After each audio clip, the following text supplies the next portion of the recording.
Perfecto. Les agradezco este espacio de tiempo que han destinado para que hablemos de arquitectura. Lo han hecho posible la arquitecta Rosa María Ramos, el arquitecto Oscar René Ríos López y Freddy Villatoro Cach. Y quiero decirles que me siento muy halagado por haber recibido esta invitación. El tiempo que dediqué a preparar esta charla y este momento es para mí un momento de reflexión, porque me permite pensar no solo acerca de la arquitectura, sino también mi relación con ella. Desde que ingresé a la facultad en el año 1967, es decir, hace 45 años, no he hecho otra cosa que relacionarme con temas vinculados a la arquitectura. Estudié arquitectura, vendí suscripciones a revistas de arquitectura, puse una librería de arquitectura, formé parte de un estudio donde proyecté y construí, participé y gané varios concursos de arquitectura, dirigí en Radio Espléndido un programa diario que hablábamos sobre arquitectura, cofundé varias revistas de arquitectura, escribí en ellas, edité más de 600 libros, viajé por medio mundo para ver y entender obras referenciales de arquitectura, dirigí un mensuario, el Le Monde Diplomatique en español, donde haciendo algunas piruetas, porque es un medio político, escribía también de arquitectura, y ahora escribo en mis blogs acerca de ella. Les digo esto porque intentaré contarles algunas de mis experiencias, de cómo comencé hace muchas décadas a interesarme por la arquitectura, algunas reflexiones y varias anécdotas.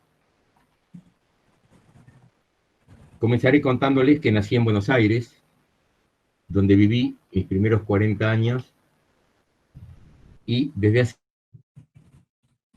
32 años vivo. He pasado media vida en cada lugar y creo que ese viaje me ha enriquecido. Como todos los viajes, porque ellos siempre nos conducen a algún lugar, como un flaner que viaja sin un rumbo fijo. No se preocupen, intentaré que este conversatorio dure menos tiempo que todos estos años que les comento. Y voy a comenzar que cuando estaba terminando la escuela secundaria, y lo único que sabía era que no quería seguir ni ciencias económicas ni abogacía, derecho, que por la formación y orientación de mi colegio secundario era lo que habitualmente todos mis compañeros seguían estudiando. Dudaba si seguir ingeniería, y un profesor que dirigía el ingreso a la facultad me sugirió que fuese a escuchar unas clases. El curso de ingreso se dictaba en un edificio que diseñó el ingeniero y arquitecto Enrique Gustavo Prinz en 1925, un edificio gótico inacabado, y este es el estado actual desde hace casi un siglo, pero no fue su estado casi inacabado el que me decepcionó. Asistí a un par de clases de matemáticas y inmediatamente me di cuenta que no era para mí, y por descarte hice el curso de ingreso a arquitectura. Digo esto porque no estudié arquitectura por vocación, pero no sabía, y no podía saberlo, que se transformaría en mi gran pasión. Durante 14 años realicé muchos proyectos, concursos y obras con mis socios. El estudio llevaba nuestros nombres: Likowski, Minon, Nathanson, Nevani, Stulbarg, y sí muchos asociados con otros arquitectos.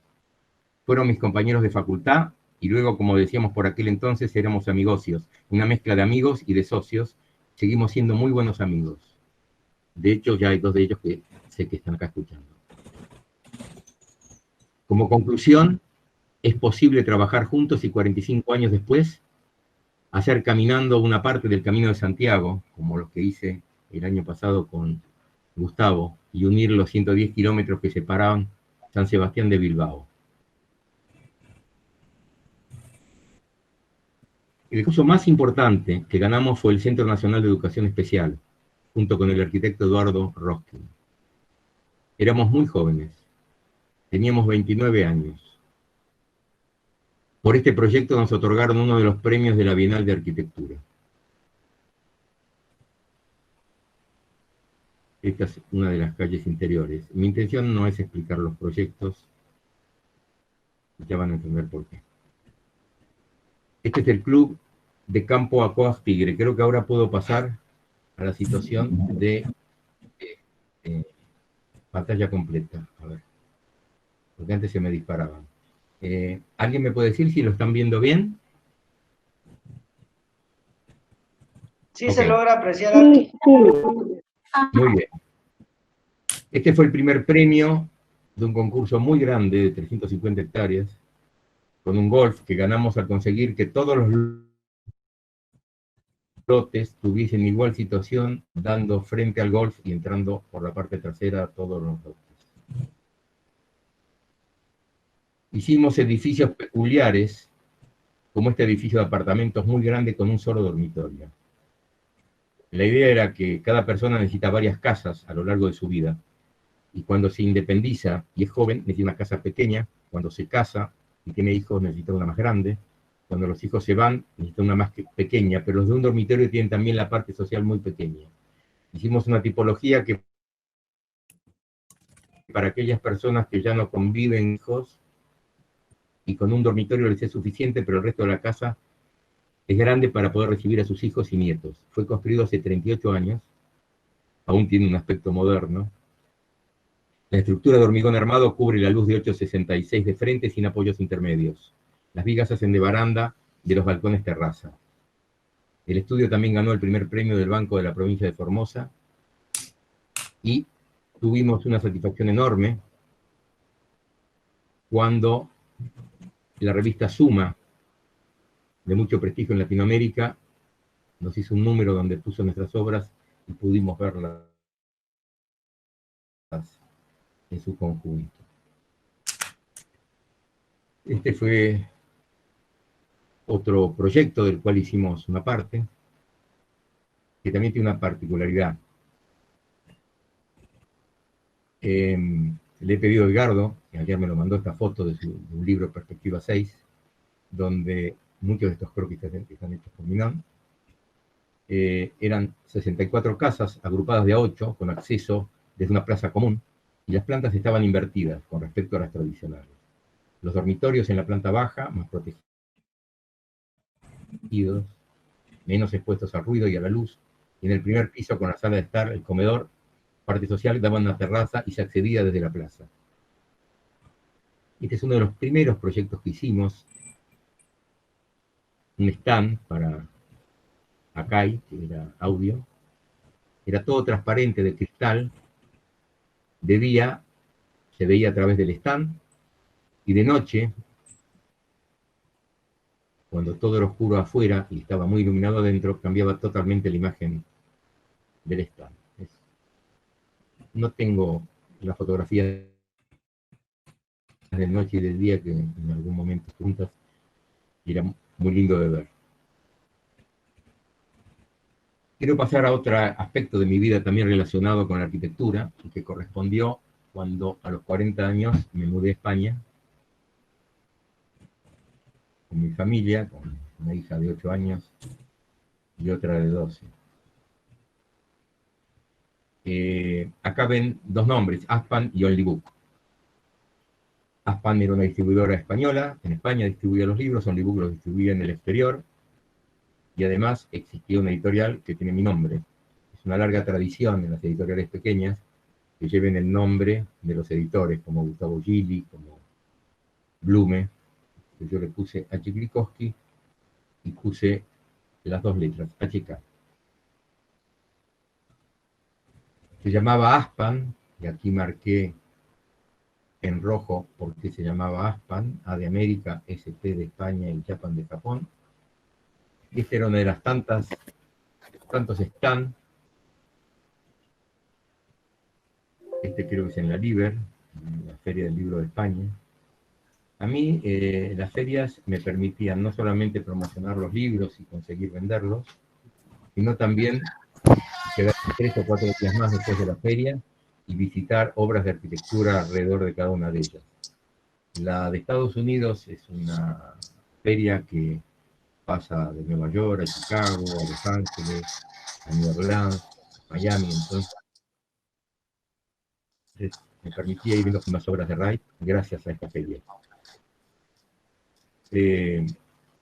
Desde los años 70 yo ya venía editando libros. Nos editábamos como editorial CP67, que son las siglas de cuando entré a la facultad, curso preparatorio del año 67, como espacio editora con Silvia Vladimirsky y Guillermo Pilkowski.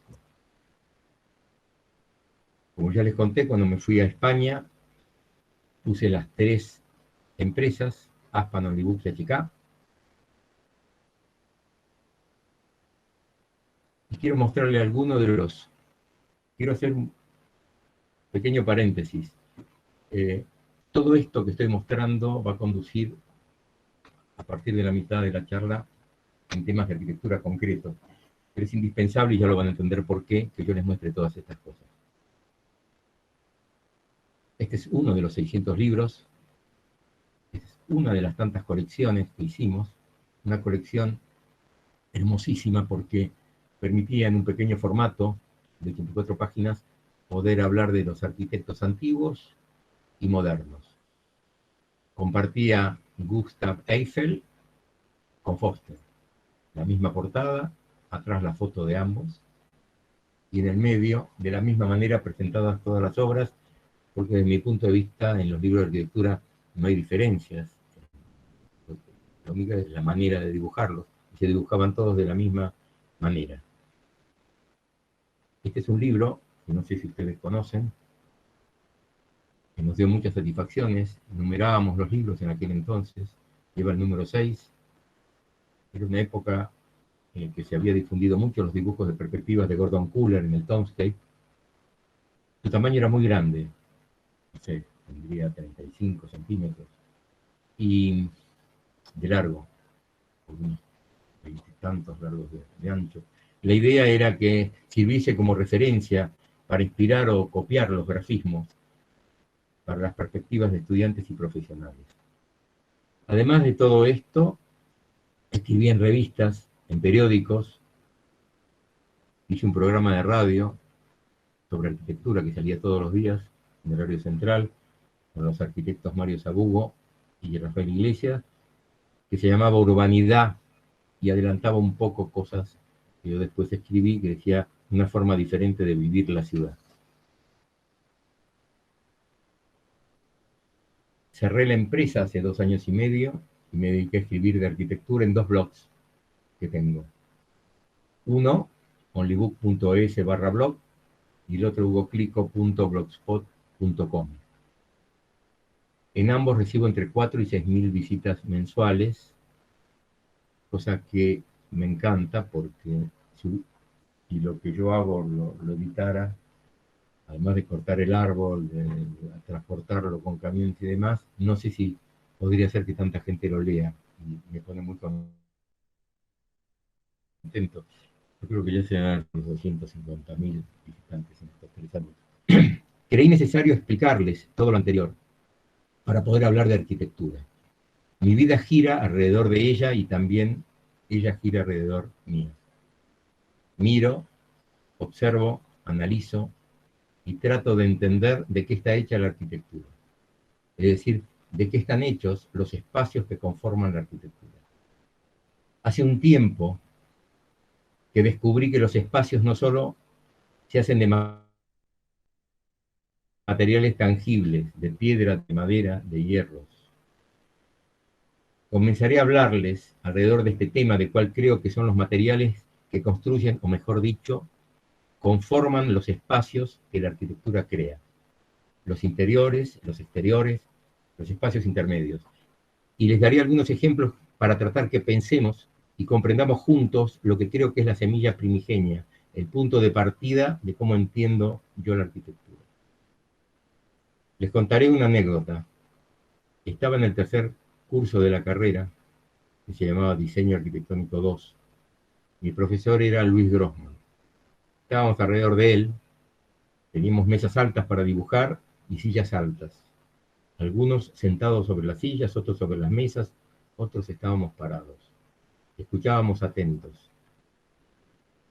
Luis nos contó acerca de los Beatles, que cuando estaban preparando el álbum Submarino Amarillo en su sala de grabación, probaban sonidos, armonías, y George le comenta a Paul: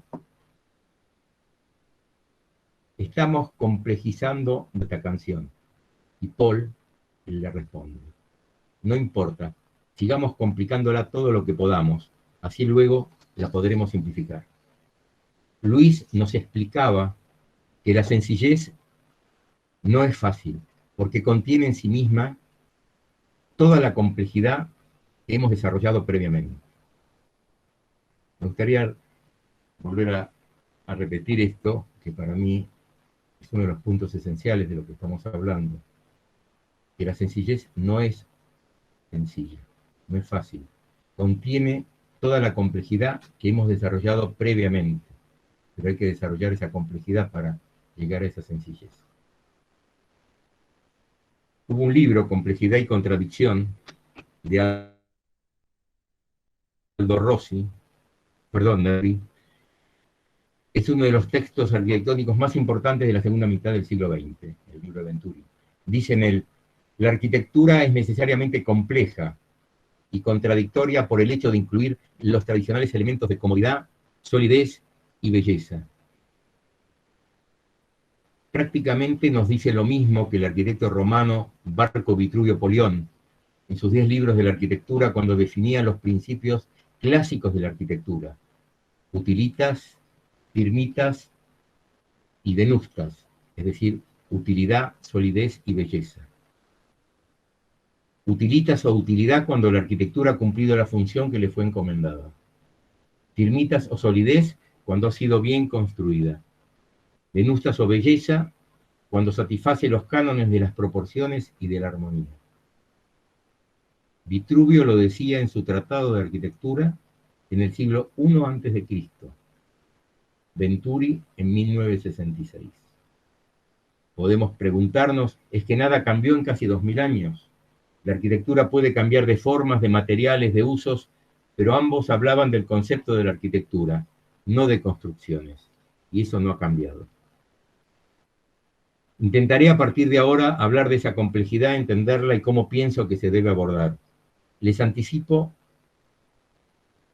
especialmente para los alumnos de los primeros años, que es una profesión hermosa, llena de sorpresas, y que cuando comprendemos sus secretos y sus lenguajes, hacemos algo más que arquitectura. Habremos transformado nuestra forma de ver el mundo que nos rodea.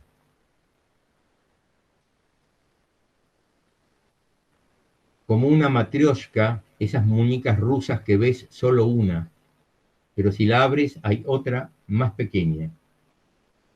Y si la abres descubres otra, y si sigues abriéndola encuentras otra, y así muchas veces. Sería una manera de entender la arquitectura cuando vemos la muñeca, que vemos solo la más grande sin ver las otras que están dentro, que existen y le dan sentido a ese conjunto. Nuestra tarea como arquitectos es saber que están allí y saber cómo hacerlas y qué hacer con ellas. Pensemos que cada una es una parte de ese enorme andamiaje sobre la que se asienta la arquitectura, que cada muñeca es lo que da sentido y cualifica el proyecto arquitectónico. No todos los elementos o las partes que conforman la arquitectura se ven, pero todos se perciben. Si los conocemos, podremos expresarnos con más claridad, con más convicción. Cuando observamos un río y vemos cómo corre agua por su lecho, sabemos que nunca veremos el mismo agua, pero sí sabemos que veremos el mismo río. El agua del río que vimos ayer, que vimos hace un segundo, se fue, ya no está. Pero lo reconocemos como río. ¿Por qué ese río lo es? Porque el agua corre entre dos orillas, unos bordes que lo delimitan, que lo contienen. Si queremos ir a la otra orilla, deberemos cruzarlo. Si queremos hacerlo sobre él, podemos poner un puente. Podríamos cruzarlo a nado, en un bote, pero queremos cruzarlo de otra manera, porque muchas veces hay varias maneras de conseguir el objetivo y debemos elegir entre ellas. Para ello, en ese paraje ponemos un puente. Ha dejado de ser un lugar para ser un sitio. Ya no es igual. Estamos interviniendo, estamos creando. Cuando lo cruzamos y vamos a la otra orilla, ya deja de ser lo que veíamos.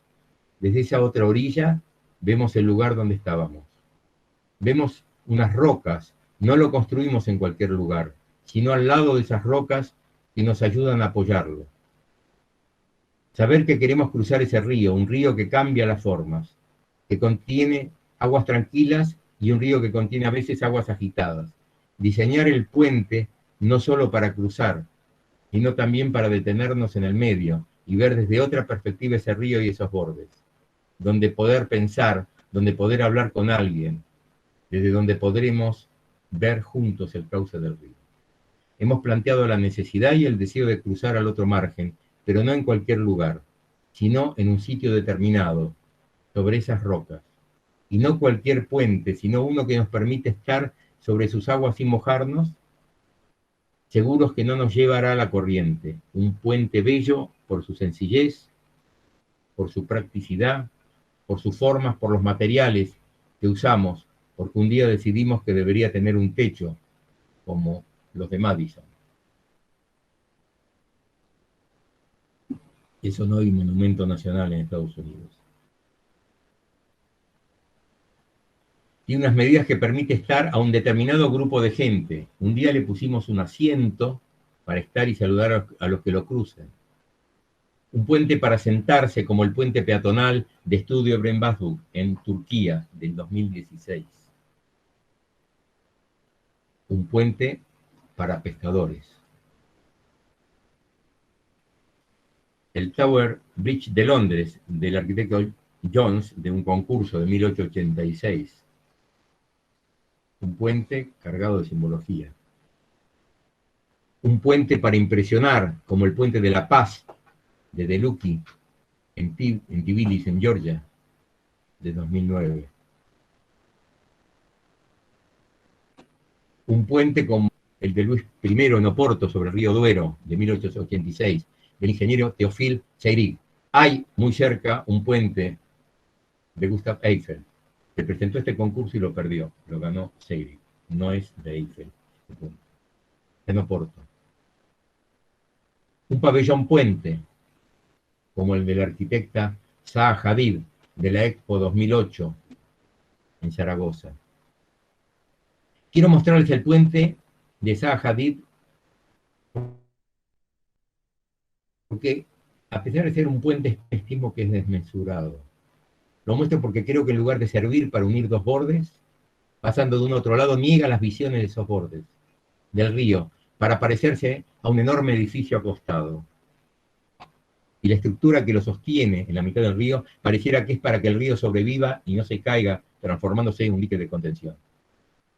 Podría mencionar el Ponte Vecchio, en Florencia, de 1345, el Puente Rialto, diseñado por Antonio da Ponte, de 1591, que como dato curioso rechazaron el proyecto que había presentado Miguel Ángel, o presentar un puente que me despierta todos los sentimientos de amor hacia la arquitectura, que es el puente que hizo Andrea Palladio, el Ponte Vecchio en Bassano del Grappa, muy cerca de Vicenza.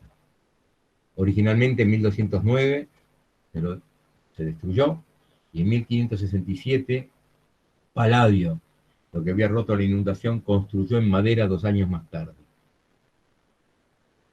Ver cómo la forma de esos cimientos de madera permiten navegar, cómo acorta las distancias de las luces. He ido para un lado, he vuelto, para un lado, he vuelto. Esa es la magia de la arquitectura. No que uno vaya y vuelva, no que haga cura. Y paso a la Falling Water, a la Casa de la Cascada de Wright, del año 36. Esta imagen es emblemática de cómo interviniendo en un lugar podemos transformarlo. Y siguiendo con la idea del río, la Casa de la Cascada de Wright nos permite pensar que en un río, además de un puente, puede haber también una casa. Cuando uno la observa desde enfrente, ya que Wright no la construyó sobre el río, sino en un recodo donde gira el río, el mismo donde su cliente Edgar Kaufman solía observar sentado sobre una roca el paso del agua, hasta que su hijo, Edgar Jr., que trabajaba en el estudio de Wright, le sugirió que construyera una casa que solamente se la podía hacer Wright. No quería construir nada ahí. Él iba a sentarse en esa roca a ver pasar el río. Wright, antes de proyectar, pidió un estudio topográfico del área alrededor de la cascada, que fue realizada por la compañía Fayette Engineering, de todas las rocas, todos los árboles y curvas de nivel. Más tarde Wright creó un nuevo mapa donde especificaba el diámetro de los troncos de los árboles y las especies a las cuales pertenecían. Como les comentaba, mirando la casa desde enfrente, mezclada con el rumor y la humedad del agua, con la naturaleza, uno se da cuenta que si sacáramos la casa de ese lugar, si retrocediéramos al momento anterior a la intervención de este arquitecto, el lugar ya no sería el mismo, porque la creación humana y la divina se han integrado. Ya no pensamos solamente en puentes, porque de lo que hablamos es que con la excusa del tema puente hemos creado un universo de posibilidades. Con estos ejemplos he intentado hablar de lo que para mí es la arquitectura y a ello me referiré continuamente. Es un buen momento para contarles de mi vida profesional. Fui profesor adjunto a la Universidad de Buenos Aires en la cátedra del arquitecto Miguel Ángel Roca. Fueron años muy intensos e importantes en mi vida y sobre todo en la vida del país. Dejábamos atrás la sangrienta dictadura militar que había matado cuerpos y espíritus en años llenos de sangre y dolor. Y llegó la democracia de manos del doctor Raúl Alfonsín, aquel que en su último discurso en campaña había recitado el preámbulo de la Constitución Argentina del año 1853. Lo escuchábamos emocionados, aquella en la que, entre otras frases, en su preámbulo decía asegurar los beneficios de la libertad para nosotros, para nuestra posteridad y para todos los hombres del mundo que quieran habitar el suelo argentino. Menciona la libertad, y la traigo aquí porque es la primera materia prima con la que contamos los arquitectos. La libertad, no solo de crear, sino de pensar, la libertad de sentirnos libres en elegir, en descubrir, en plantear, en hacer todas aquellas cosas que solo son posibles en libertad. Libertad de leer. Por ejemplo, el libro El elogio de la sombra, de Junichiro Tanizaki. Un libro pequeño en formato, pero riquísimo en contenido. Tanizaki nos dice, en Occidente, el más poderoso aliado de la belleza fue siempre la luz. En la estética tradicional japonesa, lo esencial es captar el enigma de la sombra, las modulaciones de la sombra. Lo mismo que una piedra fosforescente en la oscuridad pierde toda la fascinante sensación de joya preciosa, si fuera expuesta a plena luz, la belleza pierde toda su existencia al suprimirse los efectos de la sombra. Acerca de la luz, el maestro Le Corbusier escribe: la arquitectura es el magistral, correcto y magnífico juego de masas bajo la luz. Nuestros ojos están hechos para ver las formas en la luz. La luz y la sombra revelan estas formas: cubos, conos, esferas, cilindros o pirámides. Son las grandes formas primarias que la luz revela. Podemos entender la luz como una materia prima de la arquitectura, como lo es también el tiempo. Libertad para poner en duda lo que se da por hecho. La arquitecta Ellen Gray decía, para crear, primero hay que cuestionarlo todo. Libertad para pensar. Gaudí nos decía, seamos originales, volvamos al origen de las cosas. Libertad de proponer. Dice Ralph Erskine, los edificios es mejorar las relaciones humanas. La arquitectura debe facilitarlas, no hacerlas peores. Aconsejaba Frank Lloyd Wright, un médico puede enterrar sus errores, pero un arquitecto no. Apenas puede aconsejar a sus clientes que lo tapen con enredaderas. Pensemos en el consejo de Yoshio Taniguchi. La arquitectura es básicamente el contenedor de algo. Espero que disfruten no tanto la taza de té, sino el té. Y creo que podemos comenzar a pensar y pensarnos en relación a la arquitectura, para qué y por qué ahora y por qué nosotros. Asumamos que no seremos quizás Le Corbusier, que no seremos quienes cambiemos el rumbo de la arquitectura, pero al mismo tiempo intentémoslo, dar un sentido a nuestro acto de proyectar, que proponga, que cuestione, que sea aquello que con el tiempo se transforme en lo que más amemos. El amor a esta tarea es también otra materia prima, como la libertad y el tiempo, como la luz y la sombra, como el espacio, como el ritmo, como la música. Decía Fran Lloyd Wright, mi padre me enseñó que componer una sinfonía es como componer un edificio. Y vi que compositores y arquitectos utilizan el mismo pensamiento. Para componer o proyectar un edificio, para inspirarme, me sentaba a escuchar a Beethoven. Él fue también un gran arquitecto, dijo Wright. Ambos tipos de mente son bastante parecidas porque componen y construyen, dibujan y proyectan. Tenemos otra materia prima, la música que inspira. Pensamos durante demasiado tiempo que la arquitectura se construye con arena, cemento, canto rodado, hierros, cristales, cañerías, y ahora descubrimos que tenemos la libertad de usar la luz, la sombra, usar el eco, la música, aquellas referencias que nos permiten vivir hasta revivir formas, continentes y contenidos a la medida del hombre, como nos lo explicaba Le Corbusier. Traigo frases de grandes maestros de la arquitectura porque ellos nos enseñan con sus obras y su pensamiento. La llave que nos permite acceder a ellos son los libros. Los libros son nuestra principal ayuda, no solo como fuente de conocimiento, sino como fuente de inspiración. Esa es nuestra libertad. Para terminar, quiero mencionar lo que actualmente me tiene preocupado y ocupado. Intento salvar edificios emblemáticos. Hace un tiempo decidí sumarme a la gente que trataba de salvar lo que quedaba de una obra que existe en la provincia de Buenos Aires.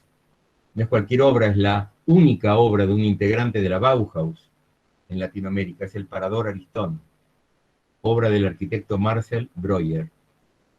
Entre otras cosas, ejerció 11 años como profesor y vicedirector de la Bauhaus, junto a los arquitectos Eduardo Catalano y Carlos Coria. Se fue deformando modificaciones sucesivas a lo que se le sumó luego el abandono, y luego incendios intencionados y vandalismo. Este es su estado actual. Abrimos una página en Facebook, Salvemos el Parador Aristón, juntamos más de 22.200 firmas en Change.org, que es una página destinada a ello, publicamos en más de una docena de periódicos argentinos y fue muy importante la aparición en el New York Times de una nota de 3 páginas que hicieron con motivo del centenario de la fundación de la Bauhaus.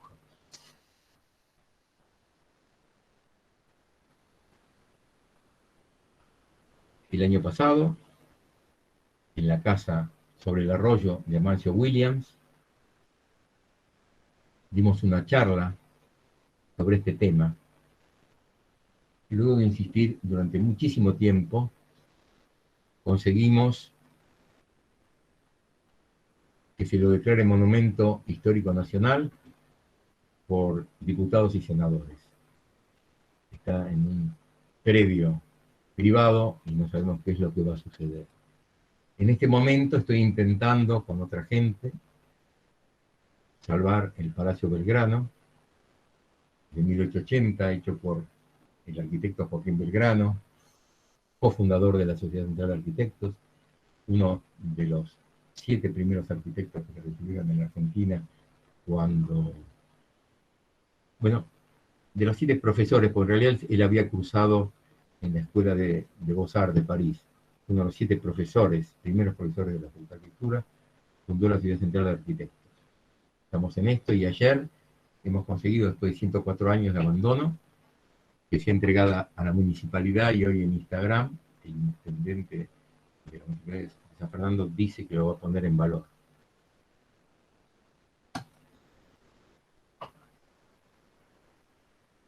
Si este conversatorio muy personal ha sido largo, me refugio en las palabras de Blaise Pascal, matemático, físico, filósofo del 1600. Te disculpaba ante un amigo: si te escribo esta carta tan larga, ha sido porque no he tenido tiempo de hacerla más corta. Desde mi punto de vista, hemos hablado todo el tiempo de arquitectura. Muchas gracias.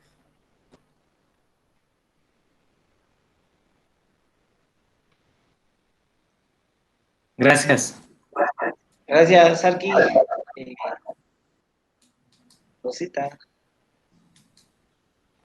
Sí, aquí estoy. La verdad que muy interesante todo lo que nos has comentado, nos has mostrado, Hugo, qué trayectoria tan grande, que creo que nos inspiras a respirar arquitectura 24 horas, los 7 días de la semana. Y eso, la verdad que nos enriquece mucho y para nosotros es un gran privilegio. Perdón por el ruido, pero ando en obra. Entonces, no sé si alguien tiene pues una pregunta, un comentario, como dijimos al inicio, que la mencione de manera escrita en el chat y pues yo se la voy a hacer llegar de este medio a Hugo para que él nos pueda responder. ¿Alguna duda, algún comentario? No sé. Si alguien puede escribirlo, por favor.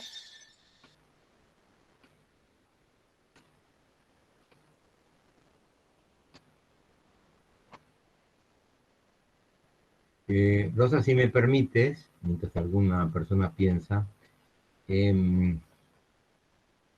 desde que hemos hablado con ustedes, me he tomado el tiempo para reflexionar un poco sobre qué les podía contar y cómo les podía contar. Yo no sé si lo que he dicho tiene por parte de las personas que lo escuchan alguna pregunta, porque creo que, o he intentado no hacer un discurso basado en algo personal, aunque estaba basado en mi actividad, sino en las cosas que uno piensa de la arquitectura, que yo creo que son bastante comunes a muchos. Así que no me extrañaría que no haya tantas preguntas para hacer.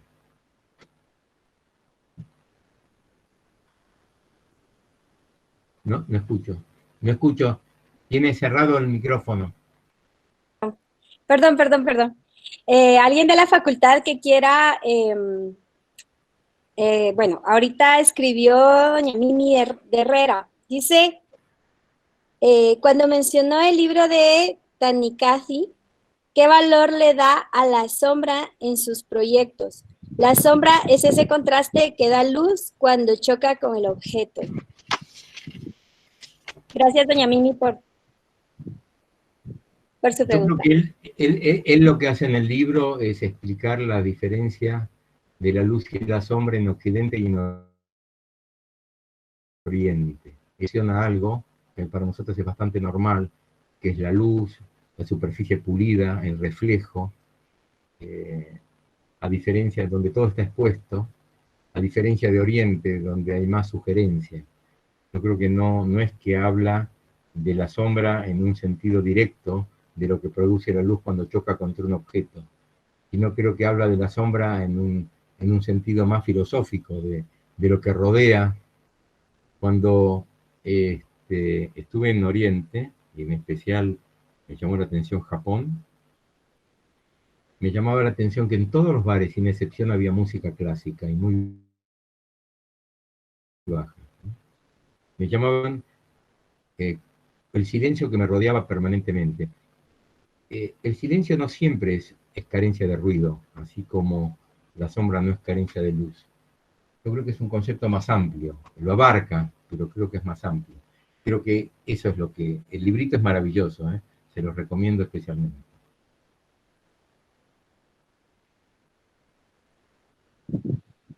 Muchas gracias, Hugo. Dice doña Mimi, lo vi en su proyecto de esquina, donde la luz es todo el día.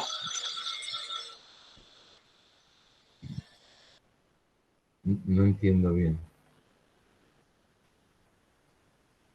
También voy a dejar el tiempo con Freddy. Nos va a mencionar un poco de su biografía la biografía de Hugo y pues dejo el tiempo con él.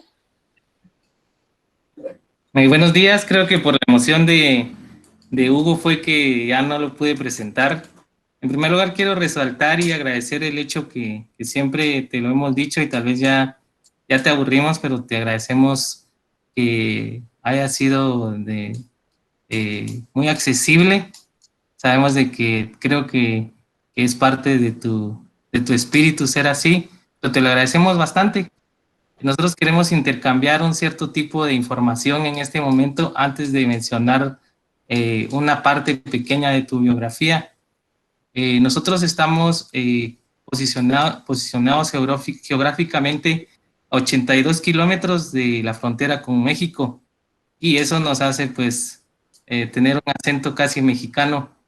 También estamos a 1951 metros sobre el nivel del mar. Esta ciudad tiene 204 kilómetros cuadrados aparentemente y el área, en la parte de enfrente nosotros tenemos en el lado norte la cordillera de los Cuchumatanes que cruza una parte importante de Centroamérica y parte de México. Mayormente nuestra economía es agrícola. Les vamos a quedar debiendo el café porque uno de los mejores de todo el mundo se cultiva aquí en esta parte de Guatemala. Con respecto a Guatemala, estamos a 256 kilómetros de Guatemala y pues creo que es una lucha de todos el hecho de que esta formación tan grande como la arquitectura, pues creo que es más personal que pública, porque a la larga, pues no sé si así es en Argentina o en algunos otros que nos vean por acá, que pues hay veces que los arquitectos son más maestros que constructores, pero te agradecemos todo el acervo que nos has dado hoy y te agradecemos desde esta esquina de Guatemala el hecho que nos hayas dado este aporte, que lo agradecemos de sobremanera. También agradezco a las personas que no son de la entidad educativa que están con nosotros y pues te mandamos un fuerte abrazo, al igual que tus compañeros de estudio arquitectónico que están aquí, como el arquitecto Edgar. También contamos con tu hermano Guillermo y gracias por estar con nosotros. También a una persona muy especial, a don Mario Rossi, al arquitecto Francis Sainz también, que es de otra universidad. Agradecemos esa apertura y como te decía, en nuestras pláticas vamos a poder cambiar un poco en el aspecto de puramente nuestra sociedad como Guatemala, el hecho de que no se tenga que acceder por medio de un grupo privilegiado a la formación y educación, sino porque cuando se enseñe, pues se enseñe en general. Creo que lo que nos has dicho abarca no solo la arquitectura, nos has hablado de muchas cosas más y también nos has dado claro que parte de las cosas y parte de esencial de la arquitectura también es la filosofía. Luego paso a dar un resumen sobre Hugo Alberto Kliskowski-Juritz. Es un arquitecto que nació en Buenos Aires en 1948, se graduó en 1975 y desarrolló su tarea profesional en el estudio Kliskowski, Minon, Nathanson, Nevani, Slutwak de arquitectos hasta 1985. Ha obtenido varios premios y menciones en concursos nacionales de arquitectura, así como el premio Winners de la Bienal de Buenos Aires. Comparte su tarea como arquitecto simultáneamente a la de librero y editor. Es fundador de la librería técnica CP67. Fue director durante 4 años de la edición latinoamericana de Le Monde Diplomatique de Francia, director del programa Urbanidad en Radio Splendid de Buenos Aires con los arquitectos R. Iglesias y M. Saburgo, de Emisión Diaria, cofundador de la revista Ambiente y Espacio CEPA con el arquitecto R. Pesci, Vladimirsky y Casa Internacional con el arquitecto Guillermo Kliskowski, cofundador de la editorial Espacio Editora con S. Vladimirsky y Guillermo Kliskowski. Desde 1983 hasta 1988 es profesor adjunto de la Cátedra del Arquitecto de la Roca en la UNBA, en la Universidad Nacional de Buenos Aires. En 1988 se traslada con su familia a España, donde funda Aspan, distribuidora de libros, y funda la editorial H.K.H. Kliskowski o Hugo Kliskowski, dedicada a la arquitectura, arte, fotografía, diseño, turismo, infantiles, literatura y cocina. Ha editado más de 600 libros traducidos a más de 14 idiomas, entre ellos alemán, catalán, chino, coreano, francés, griego, holandés, inglés, italiano, japonés, polaco, portugués y su lengua de español. Y coeditado más de 300 títulos con importantes grupos editoriales como Paragon, Carlton, Jetty Mag, Apertura, Azuline, Lawrence King, Gribaudo, Murdoch, etc. Sus libros se han editado en otras editoriales como Dumont, Monte, Rockport, Page One, Byton, The Sunday Times, Warburg, Dinalibro, etc. Sus libros obtienen varios premios editoriales. En 2002 en el Best Selection from Japan Library Association y en el 2003 100 años premios FAD. Es integrante itinerante 100% de Diseni Català, selección en la 21 Salón del Libro Infantil en Lleida, en España, selección en la Semana del Libro Infantil y Juvenil en el 2004, selección de premios Daniel Gil de diseño editorial, categoría ilustración, fotografía, y en el 2005 el primer premio a The Best Wine Storybook, primer premio Spain and the Rest of the World, el primer premio en Best Wine Literatura Book, y funda la distribuidora internacional Only Book. Participa con stands en las ferias del libro de España, en Madrid, Barcelona, Francia, Frankfurt, Londres y Estados Unidos. Ha pertenecido al grupo de editores Motobum con sede en Bélgica. Actualmente continúa como director de sus empresas en España. También es de aclarar y de, pues, después de esta amplia información, te queremos mandar todos nuestros buenos deseos porque hace poco cumpliste 72 años. Que Dios te bendiga, así como decimos aquí. Con todo lo que dijiste antes. Parece que tuvieras como 100. Pero te agradecemos Como bastante. Te agradecemos bastante y deseamos de que cumplas mucho. Felicidades, Arila. Esta es una parte importante y agradecemos la apertura por parte de tuya hacia todos los que en cierto modo nos gusta y estamos formándonos para algún día pues hacer, aunque sea un 10% de todo lo que has hecho.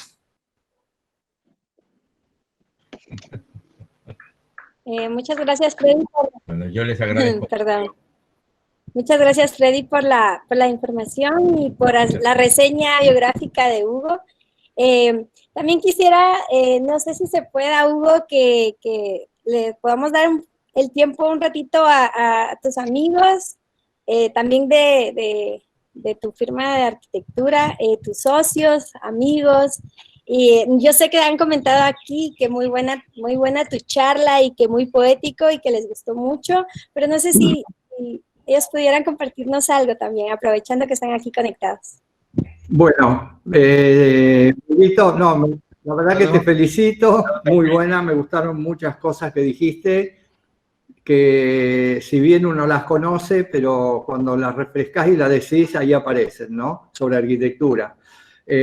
Bueno, por ahí te podés esmerar y dar una charla más larga que tu currículum, ¿no? Porque me parece que el currículum es extenso. Increíble. No, ya para hablar también algo de arquitectura, poquito. Cuando hablaste de la sombra, me hizo acordar a, no sé si Kengo Kuma, un arquitecto japonés, dice que la sombra es la unión entre la arquitectura y la naturaleza, ¿no? La sombra o el sombreado. Muy presente en toda la arquitectura japonesa, ¿no? Y refiere al librito del elogio de la sombra. ¿Ves, Rosa? Lo que le podrías hacer, dentro de un tiempo, podemos hacer una charlita acá con Edgardo, con Pablo, hablar un poco. Sí, sería Edgardo, muy... no solamente es muy amigo, es mi hermano de la vida, sino un brillante arquitecto, un brillante arquitecto. No, yo además no conozco a nadie que haya conocido tanta arquitectura como Hugo Klikowski, que nos pueda hablar de cientos de edificios, desde el último edificio hasta los clásicos. Porque una cosa es leer y ver fotos de edificios y libros, pero yo creo que la arquitectura se conoce visitándola, estando dentro de los espacios, caminándola, ver la luz, las sombras, todos los conceptos que Hugo hablaba tienen que ver con eso que él pudo mamar en directo, ¿no? Pablo está por hablar. Que en realidad lo que decía Edgardo se ve, uno lo siente claramente, ¿no? Porque una cosa es la teoría, lo que dicen los libros, incluso la misma enseñanza, que es como siempre un pensamiento abstracto. La experiencia de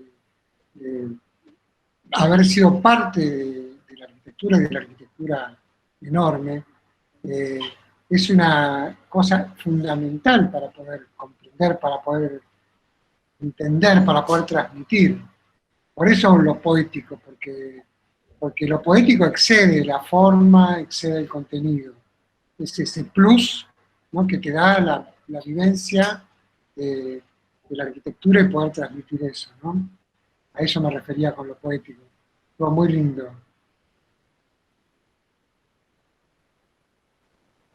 Bueno, yo, ya que estamos terminando, quiero decir dos cosas de estos amigocios.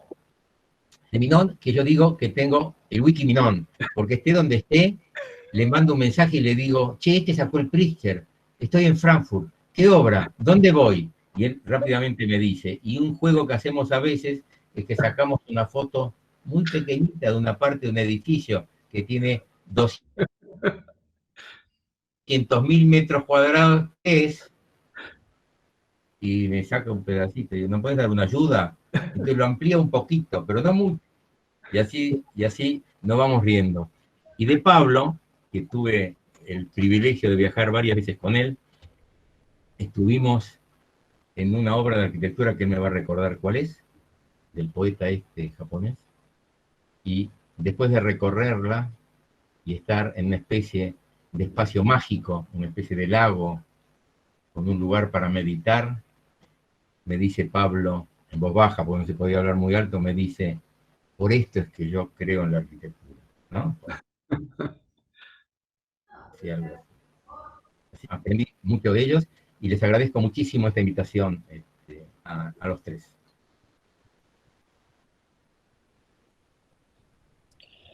La verdad que el que compartan sus experiencias y sus anécdotas a una amistad de años, compartiendo las mismas cosas que les apasiona, creo que eso no tiene precio. Y una amistad, cuando se cultiva y se tiene tantas anécdotas y tantas experiencias, es algo que tiene un valor que no se puede medir, ¿sí? Gracias a Edgardo, a Pablo, también algunas anécdotas y algo tan bonito, y esa amistad que se nota a lo lejos, que es importante del tiempo. No sé si alguien más quiera comentar algo. Vamos a dar un par de minutitos y si no, pues concluimos con este conversatorio.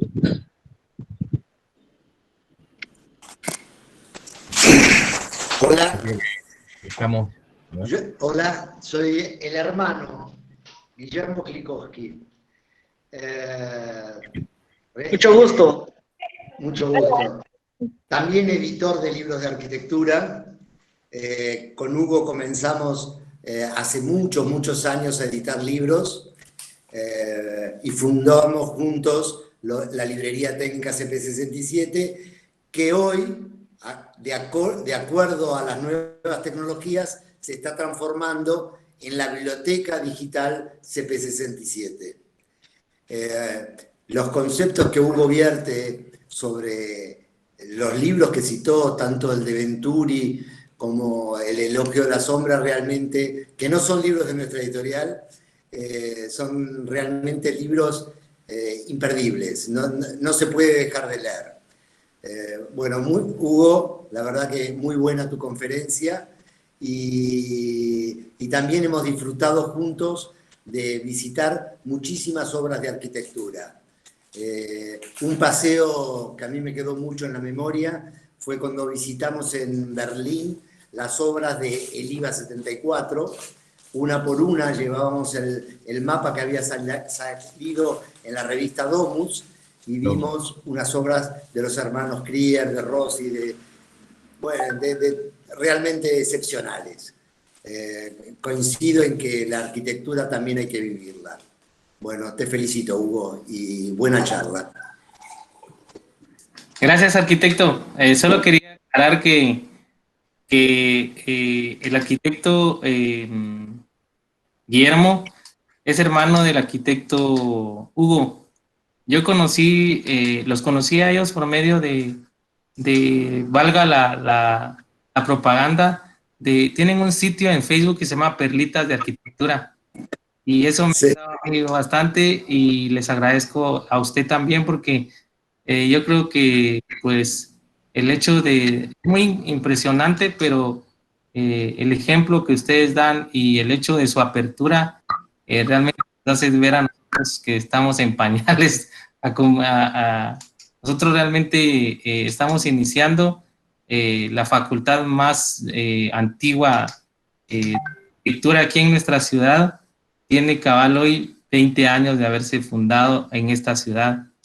Realmente nos hace mucho camino por recorrer, y pues les agradecemos de que haya, al menos en este caso y en los venideros, pues han tenido ese deseo de explicarnos, y todo algo que al menos en nuestro medio es muy complicado, pues no podemos acceder a veces a algunas formaciones por no estar acreditados, por ser estudiantes o por no tener una relación directa con la arquitectura. Eso es de agradecérselo bastante a cada uno de los que están acá, y bienvenidos también a los que en cierto modo pues lo que querían era y tenían la curiosidad. Y creo que lo más importante a la hora de una formación es que la curiosidad es la que nos lleva, así como resultó el arquitecto Hugo siendo arquitecto después de haber querido ir a ser ingeniero. Muy bien. Muchísimas gracias, Fede. También le agradezco al arquitecto Francis Sáenz. Él comenta, dice: excelente charla, muy complacido de los temas, felicitaciones a todos, a los conferencistas, a los moderadores, a la arquitecta Rosa María por la invitación, y a mi amigo y al amigo Freddy Villatoro. Bendiciones a todos. Muchas gracias, Francis. No sé si hay algo más que contar. Oscar, te dejo el tiempo, y si no, pues... Por mí muy agradecido, Arqui Hugo, la verdad una excelente charla que nos hace seguir adelante en todo aspecto de nuestra profesión, y algo muy importante es que el conocimiento se va aprendiendo día con día, ejerciendo la labor, y parte de eso es la pasión que uno puede entregar en lo que es arquitectura. Como claustro de catedráticos de la Facultad de Arquitectura estamos muy agradecidos con ustedes. Es la Facultad de Arquitectura de la Universidad de Occidente. Este proyecto lo iniciamos con la arquitecta compañera Rosa María Ramos, fue nuestra moderadora del día de hoy. La verdad, muchísimas gracias por compartirnos su conocimiento, y la verdad que Dios les bendiga grandemente y que sigan cosechando más éxitos en su vida profesional, Arqui. Les agradecemos mucho. Gracias, Freddy. Gracias, Rosita. Por mí no hay nada más que agradecerles en este día, y a los compañeros alumnos que estuvieron, pues ojalá y aprendamos mucho de esto. gracias a su estudio y a todos los que nos acompañaron el día de hoy. Muchas gracias por estar con nosotros. Doña Carmen, mucho gusto, feliz día y feliz noche allá. Entonces, muy agradecidos con todos ustedes. Muy bien. Gracias. Hasta pronto.